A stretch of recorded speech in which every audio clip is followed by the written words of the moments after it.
கற்புக்கரசி கண்ணகி கோவில் முழுக்க முழுக்க தமிழகத்திற்கு சொந்தமான ஒரு கோவில். இதுக்கு வேற யாரும் சொந்தம் கொண்டாட முடியாது. இங்கே வந்துட்டு தமிழ்நாடு அரசாங்கம் தான் இதை நிர்வகிக்குது.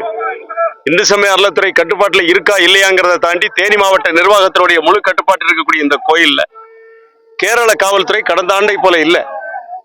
கேரள காவல்துறை சன்னிதானத்துக்குள்ள நின்றுட்டு இருக்காங்க. இது எந்த வகையில ஏற்புடையது? தமிழக கேரள எல்லையிலிருந்து 33 மீட்டர் தமிழக எல்லைக்குள்ள இருக்க கோயில். அதை யாரும் மறுக்க முடியாது. 1971 உத்தமபாளையம் ஹெட் சர்வேயர் கொடுத்த ரிப்போர்ட் இருக்கிற மாட்டேன். உத்தமபாளையம் ஹெட் சர்வேயர் தெளிவா கொடுக்கிறார். 33 மீட்டருக்கு உள்ள இருக்கு கோயில். இத்தனை வருஷம் இல்லாத ஒரு நடைமுறை இங்க. எப்படி 2022 முல்லைப்பெரியார் அணையை திறக்கிறதுக்கு மினிஸ்டர் ரோசி அகஸ்டினையும் ராஜன் சாரையும் கூட்டு வந்தாங்களோ, அது மாதிரி இப்ப என்ன செய்யறாங்க? கேரளா டிஎஸ்பி சன்னிதானத்தில் நிக்கிறாரு. பாதுகாப்பு கொடுக்கறாங்க, வேண்டாம்னு சொல்லல. ஆனா இது எங்களுடைய கோயில், எங்களுக்கு ஒரு டிஎஸ்பி இருக்காரு. இங்க எங்க காவல்துறை இருக்கு. எங்க காவல்துறை தான் இங்க பந்தோபஸ்து போடணுமே தவிர இந்த கேம்பஸ் கேரளா கேம்பஸ் இல்ல. இந்த கேம்பஸ் கேரளா கேம்பஸ் இல்ல. இங்க கேரளா போலீஸ்க்கு வேலையும் இல்ல.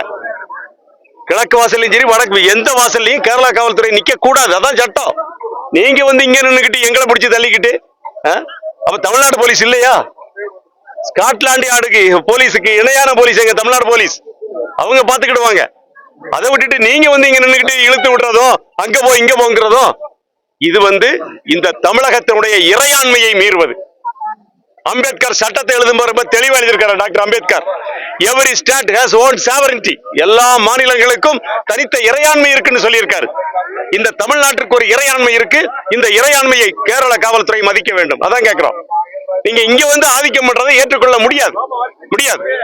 உங்க லிமிட் எதுவோ நீங்க அதுக்குள்ள நில்லுங்க, பாதுகாப்பு கொடுங்க, சந்தோஷம், அதை ஏத்துக்கிறோம்.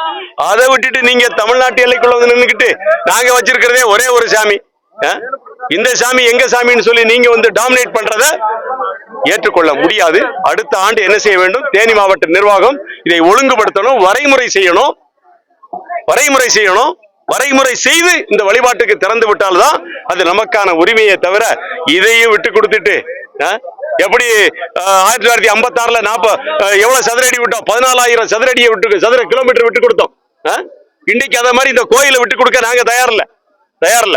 அதனால தமிழகத்திலே கம்பம் பள்ளத்தாக்கில் இருக்கக்கூடிய கண்ணகி பக்தர்கள் எல்லாரும் ஒன்னா சேருவோம். சேர்ந்து இங்க இந்த கேம்பஸ் தமிழ்நாடு கேம்பஸ், அவ்வளவுதான். இதுக்குள்ள கேரளா டாமினேஷனை ஏற்றுக்கொள்ள முடியாது. அவங்க வேலையை அவங்க ஏரியால பார்க்கட்டும். அதை வரவேற்கிறோம். வரக்கூடிய மக்களுக்கு பாதுகாப்பு கொடுக்கீங்க, சந்தோஷம் எங்களுக்கு, அதை செய்யுங்க. ஆனால் எங்க கேம்பஸ் இஸ் தமிழ்நாடு கேம்பஸ். அதனால தயவு செய்து என்ன செய்யுங்க? உங்க லிமிட்ல நீங்க வேலை செய்யுங்க, சந்தோஷப்படுறோம், வரவேற்கிறோம்.